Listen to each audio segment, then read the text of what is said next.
Hello, everyone, and welcome to the Kate Show. All right, so today I am talking about your leads. And if you have been in business for 10 minutes, you've probably noticed that some people love to contact you, act interested, and then ghost you.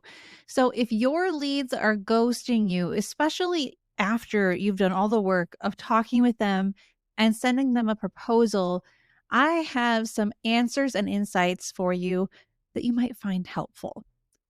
Now, let's just kind of walk through a scenario together. A homeowner contacted you. It seemed like a great fit. You spoke to them on a discovery call, which led to a paid on-site consultation where you discussed budgets and timelines, their needs, their wants. Awesome, right? You went back to your office positively elated, put together the proposal, and sent it to them. And then they ghosted you. They won't respond to your emails. They won't call you. A month later, maybe they reach out to say no to the project, or they say, it's not a good fit right now. It's more than we wanted to spend. Or to quote those annoying people pleasers, we might reach out again in a few months. But will you, Karen? Really? You're frustrated and discouraged. The proposal aligned with what they said they wanted to spend. So what went wrong? Well, today on the show, I'm explaining why leads keep ghosting you and how to prevent it from happening again. Now, obviously, we can't prevent every situation, but we can prevent a lot of them. A lot of that power is in our hands as business owners.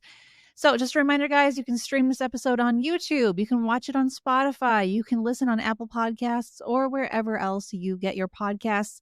And if you haven't yet, I would really appreciate it if you could leave me a rating and a review on Spotify and on Apple Podcasts, especially. Feel free to leave a comment or a follow on YouTube. But what I'm really looking for right now are more reviews on Spotify and on Apple. All right, guys. So let's just dive into this. If your leads are ghosting you, it says a little bit about them that we'll go over first, but it says even more about you and your process. So, the lead. Let's go over what the ghosting process says about them. Well, they probably got nervous because they really couldn't afford the budget they gave you, which is them being dishonest to you and to themselves. Or they're not as serious as they implied, or they're still in the research phase. Fine, but annoying. Or they're not good decision makers and they want to get the input of other people first. Other people, meaning not you. And do you really want to work with a person like that? Probably not. Also, it could just be that the time between meeting with you and receiving the proposal was too long and their excitement has cooled down. So that is actually pretty fixable on your end. But unfortunately, or fortunately, I don't know, there are a lot of other things that are within your control to help prevent this ghost scenario. So let's talk about you and your process and your marketing. There is a chance if someone is ghosting you, you didn't make it clear on your website that you have a project minimum. Now, some people are scared of putting pricing on their site. This is something I do not understand because, of course, there's no way you can say, oh, a kitchen always costs $150,000. No, but you can say that your starting price is $5,000 or $10,000. I've seen $50,000. I've seen $100,000 because it tells people right away that you're not here to mess around. Now, maybe you are in a position where you'll take any project, even if it's like one wall of one room, and that's fine. But if that's not what you want, if you're trying to get bigger projects, you do need to set a project minimum. You can list it on your services page. You can also list it in the contact form that a lead fills out because it will then give them like multiple choice option or a drop down menu that says, what's your budget for this project, and make sure the lowest budget possible is your starting at price so that they can't choose something smaller. And if it's just too much for them, then they're going to stop and they're not even going to bother you. All right. So the next thing that you might be struggling with is you didn't qualify the lead by asking for their true and firm budget. How is this different from what I just said? Well, if a client says, oh, I don't have a budget or I don't know yet, It could be genuine, like they don't know how much things cost, or they're afraid that if they tell you a number, you're going to max out that number. So here's what you need to do. You need to help them with this decision. You should be prepared to give your lead a good, better, best investment range, complete with some sample images of each for the type of project they want to pursue with you. Now, this is why having a project specialty is very helpful, because if you do all things for everyone, you're going to have a really hard time coming up with a good, better, best scenario that's relevant to them. But if you're specializing in kitchens and baths, or in whole homes, or in a type of home in particular, like modern farmhouse or whatever it might be, or if you're an organizer, or if you're a home stager, like you can give good, better, best scenarios based on the size of the space, the number of rooms, how much of an accessory investment there is versus not. And then once you present that to the client, they'll be able to better clarify which investment range they can do. The other issue you might be having is that you sent the proposal to your lead via email instead of presenting it in person. So, an interior designer on one of my marketing mastermind calls shared this really awesome tip earlier this year. She explained that she makes the proposal an actual event at either her studio or her client's home. She starts the proposal presentation by reviewing the scope of work they discussed and the problems that would be alleviated. She reminds the client what they told her that they don't like about their space and what they wish was better. She then briefly summarizes how she'd approach the situation. Now, this is key. Like she said, and I firmly agree, if you give your client too much information, they are going to turn off their ears and their brain so that by the time you get to the end of your proposal presentation, they will have no idea what they're paying for. They'll just think, that's too much. You have to keep it surface level. You don't have to go into the actual elements that you're going to be using. You'll need to show them a lot of pictures. You'll need to make it kindergarten friendly. Okay? Not because your clients are unintelligent, not because they have a low IQ, but because this is just how the human mind works. Lastly, my client shared that she ends with telling them about the investment. And she has said that this works well because she's able to address any pushback or concerns right there in the moment, which leads to a much higher potential that she's actually going to get that job. So you can read the room. You can tell that the husband is like, oh, this is too much. And you can say, hey, you look like you're starting to sweat over there. Tell me what you're thinking. What's wrong? Just like address it point blank. You'll be able to tell if they're like, yes, this is awesome. We just realized that we have to push it out by a couple months. You can say, okay, well, here's what we can do now to prepare for that so that this is not just a bunch of wasted time and this whole proposal doesn't just get tabled and potentially forgotten about. Now, I have shared this advice with my clients, and some of them are like, yeah, but I'm just selling a bundle of hours, like as an organizer or something. So it wouldn't make sense for me to go back to their house just to say, here's how many hours it'll be and here's how much it will cost. And I agree, but there is a workaround. If your project is a bundle of hours and not a full out proposal, you don't need to present it in person because you should have already stated your bundle prices in person during that first meeting or provided an estimated range of hours and rates during your consultation. So again, financial budget conversations need to happen in person as much as possible. And if you aren't awkward about it, your lead will feel more comfortable too. The next thing you might be struggling with is that your proposal or estimate does not have an expiration date, which means there's no deadline for the lead to take action. Your expiration date should be about 30 days, maybe up to 90 days from when it was issued. Now, this is common practice. It should be more common than it is. But for example, I just got an estimate back from my carpet guy because my husband is, at the time of this recording, working on finishing 1,200 square feet in our lower level. And he said, this estimate's only good for 30 days. Fantastic. I get that. We want to keep moving too. And if we were slow to make decisions, we'd have to start the estimate process all over again. And that just tells me that I need to respect his time.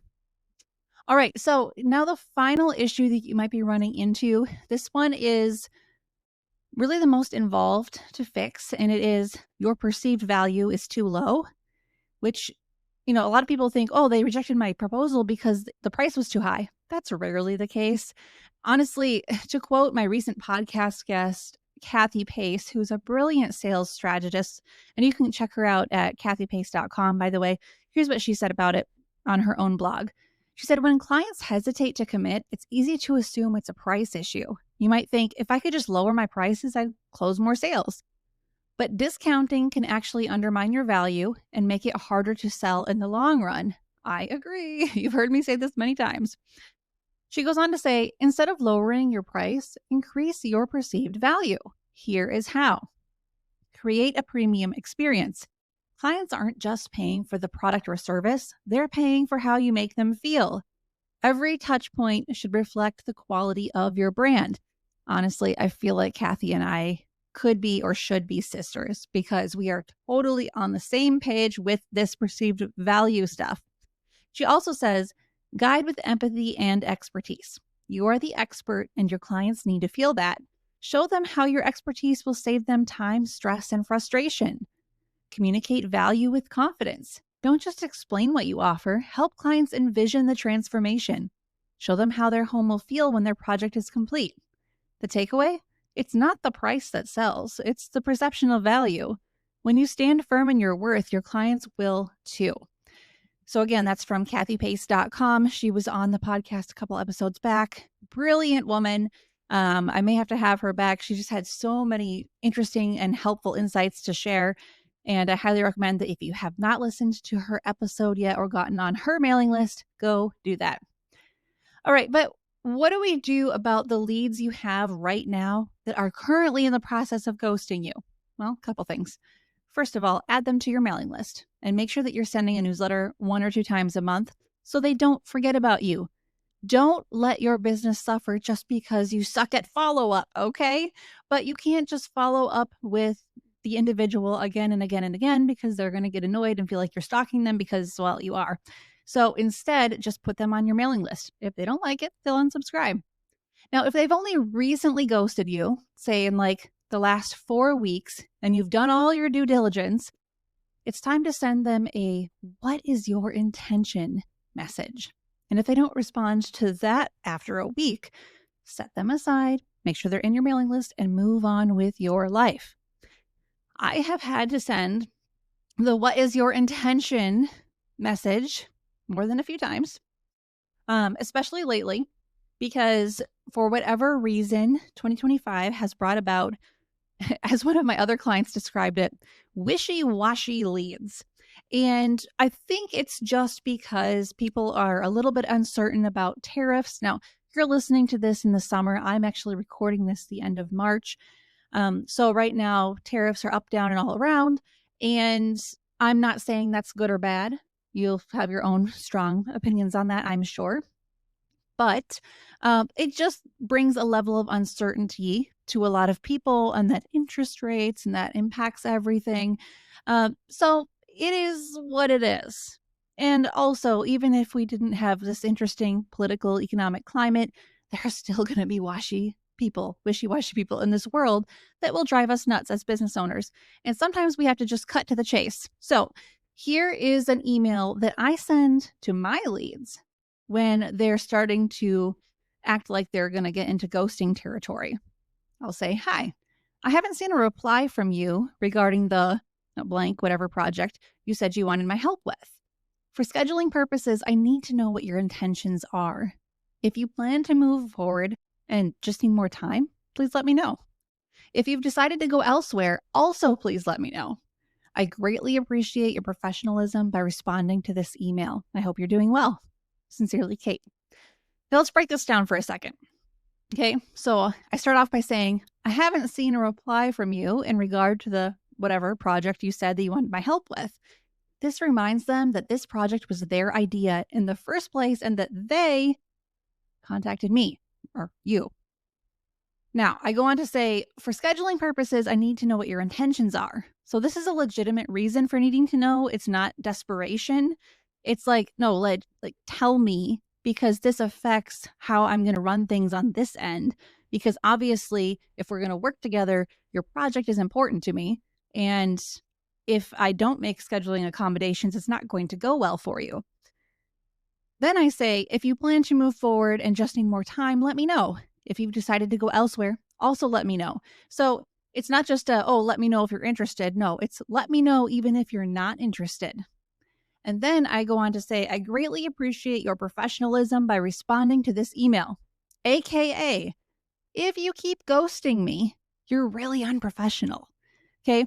And it's actually true. Like, just completely ignoring someone that you reached out to is like ultimately immature, and it makes it look like you're disorganized. It makes it look like you don't really have it all together.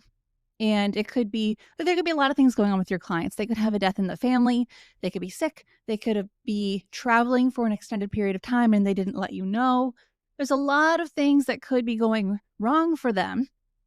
And you don't want to like get angry, but it's okay to be firm and explain why you need an answer. But like I said, after a week, if you still haven't heard from them, then just move on. It doesn't really matter. They may not have been a good fit anyway. Now, I find it's helpful, like when I send emails like this, I'm usually sending them through Honeybook. I can see if they've opened the email or not. And it just makes me laugh when I have to send an email like this and I see that the client has been opening every email I've sent. They just won't respond. It's like, okay, well, maybe you're shy. Maybe you're scared. I don't even know.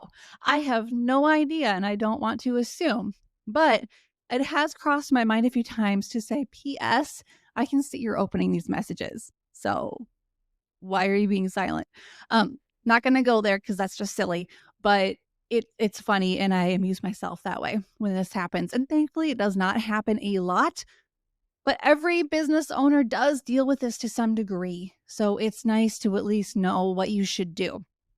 But what should you do going forward? Because obviously if you can stop all of this from happening, you would, right? Well, it seems like the heart of it is to make sure your process is good and increase your perceived value. You need to make the experience of interacting with your brand a luxury experience by doing a few things I'm about to list. In fact, I think I've got like 10 things. Yeah, 10 things. Okay. Number one, define your ideal client. Let me tell you guys something. Almost every interior designer and organizer will say that they specialize in helping busy or discerning professionals. That means nothing. Okay. Other people will say, I specialize in helping make your space look like you and reflect your values and tell your story. Again, that means nothing. Everyone is saying that. And even if everyone wasn't saying it, it would still be meaningless. You need to figure out the emotional reason your ideal client wants to hire a designer, an organizer, a stager. What feeling are they hoping to alleviate? And what feeling are they hoping to experience instead? You need to sell that, not your services. Now, I understand it's easy for me to sit here and say that, but this is why I do marketing audits for people that have never worked with me before. It's totally free. This is why I do ongoing consultations with my clients, because there is a way to do this. It doesn't require talking to someone like me constantly. Usually it requires one or two conversations before, bingo, the light bulb turns on over your head and suddenly you understand how to talk on your website and in your marketing in a way that your ideal client will feel seen and heard, and they'll learn how to trust you so much faster. That leads to the next thing. Ensure that your website talks about your ideal clients and their pain points more than it talks about you. Most websites in the home industry just dive into talking about the business owner or the business itself or the services that are offered. And I get that. However, it completely misses the mark. And this is why a lot of people have decent looking websites that actually aren't converting or attracting even any clients. The other thing that you need to make sure is that your leads and your past clients and your colleagues don't forget about you and what you do. The best way to prevent them from forgetting about you is, again, by sending a newsletter once or twice a month. I am going to die on that hill because it works. My clients have landed millions of dollars in projects from it. I personally have grown a very successful business because of it. Um, it is so valuable. Like, social media is not even a talking point anymore. Social media has proven not to be effective for the home industry, and email marketing has. So if you have not gotten on the email marketing bandwagon yet, what have you been doing? All right, number 4, keep your marketing focused. So one topic per newsletter, which should always be relevant to your ideal client. One clear call to action that directs them to your contact form or to book a discovery call. Don't make your email newsletter about going to somewhere else to read a blog post that you wrote, or a little update about what you did at High Point, or something that sends them, oh, go check out my side door collection. Go check out my favorite things over here. Go check out my Instagram. No, people who do that will often say email marketing doesn't work. But it just means they weren't doing it correctly, quite honestly. Okay, so the next thing you need to do is make sure that all new leads are indeed going to your mailing list. You can automate this from your website. If you're using Honeybook or Dubsado, you can also automate it. You can do it manually if you really want to, but that just means there's a good likelihood somebody will forget. And then you'll have all these leads that you never really followed up with, and that's a problem. The next thing you need is a lead magnet on your site that offers information that a qualified lead would want to have, such as an investment guide, because people always want to know, how much is this going to cost? And that's a great place for you to talk about the value that you bring, meaning like the emotional transformation, the daily lifestyle experience of working in a space that you have organized or designed or whatever. This is not a good time for you to put out a color quiz, find your design style quiz. It's not a good time for you to put out a shopping checklist. Those are all very DIY focused. And if your goal is to get the non DIY client, then you need to make sure you're not scaring away the really good clients by acting like you serve DIYers. Okay. The next thing is make sure your website has really good on site SEO. And by the way, just because you've run Google Ads or you've hired SEO done in the past does not mean you have good SEO. If you're like, well, how do I know then? Well, a couple ways. You can use an online grading tool for SEO.